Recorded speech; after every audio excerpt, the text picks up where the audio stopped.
Hi, my name is Paul and I'm the Chief Assembler here at Powder by the Pound. I'm going to answer a few of the most common questions we receive here at our tech desk, and hopefully they will help you when you're working on your next powder coating project.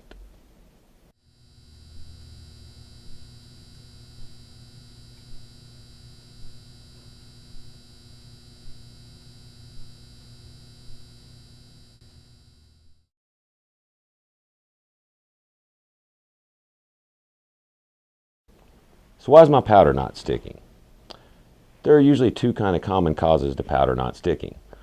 One would first be you don't have any electrostatics, so either you need to turn your electrostatics up, maybe your high voltage generators went bad, but you're not getting electrostatics.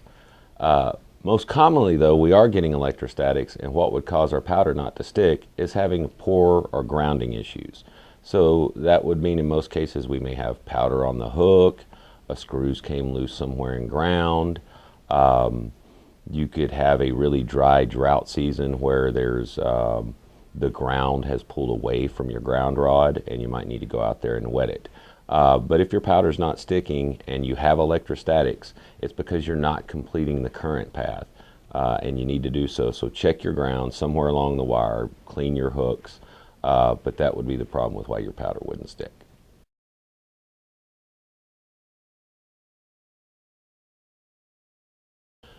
When applying a second coat, a lot of people have difficulties. Most people don't realize that the part retains its charge even after you cure it.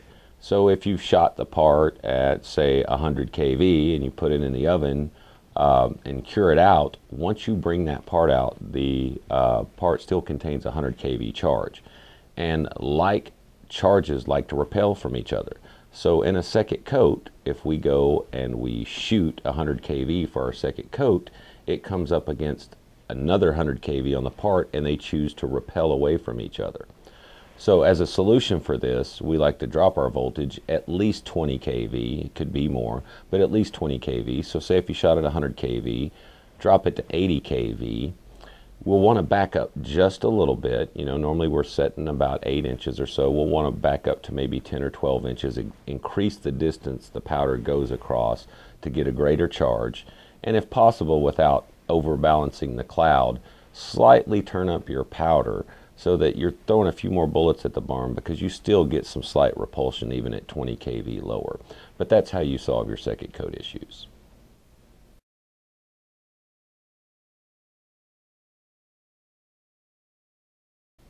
Common problem with gun spitting, usually there's a few things it could be. First off, we always like to check and make sure somebody has a large enough compressor.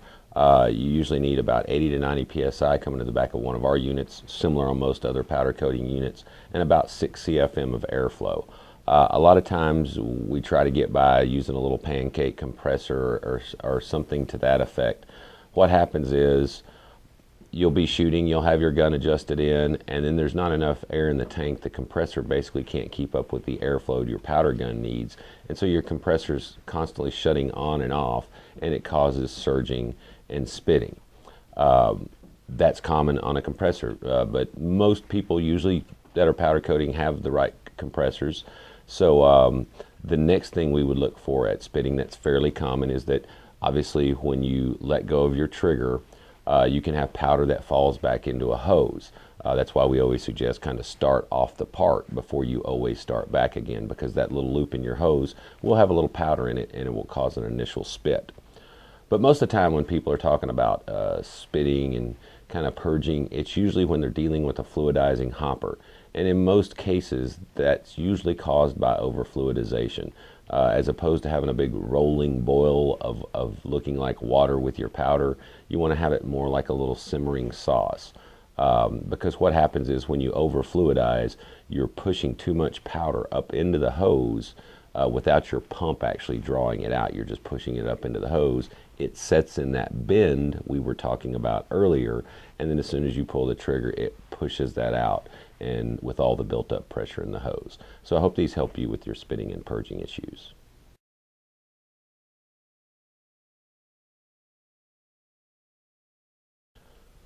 Fish eyes and contamination are always caused by some sort of organic, an oil, water, some sort form of dirt on the part. If you keep texture additives to add to powders, you can maybe get them in a powder that wasn't supposed to be.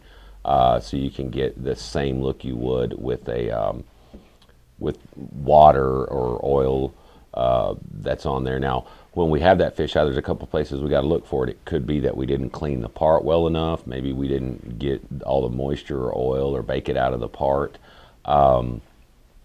We also can have, mainly it's usually water or oil in our airline.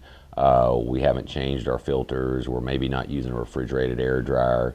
It's summer, so the humidity is wearing our desiccant dryer out. So most of the time when you're getting those fish eyes, I have experienced it is usually coming from your air system where you need better filtration.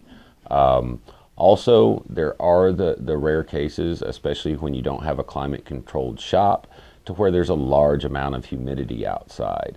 And just the gap that your powder crosses towards the part could have so much moisture in it, some of those powder particles could pick up moisture and possibly cause some fish eyes. We get a lot of places with people close to the equator that don't have climate controlled shops having these issues. About the only solution we found, which is kind of inconvenient, but it's about all you can do in a non-climate controlled shop, is do most of your prep in the evenings and do most of your powder coating in the mornings.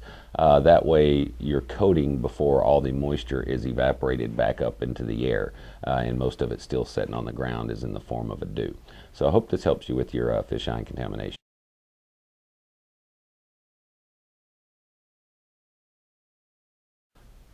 We hear often, what are these little bubbles that are coming out? They look kind of like contamination, similar to a fisheye, but they're not quite the same.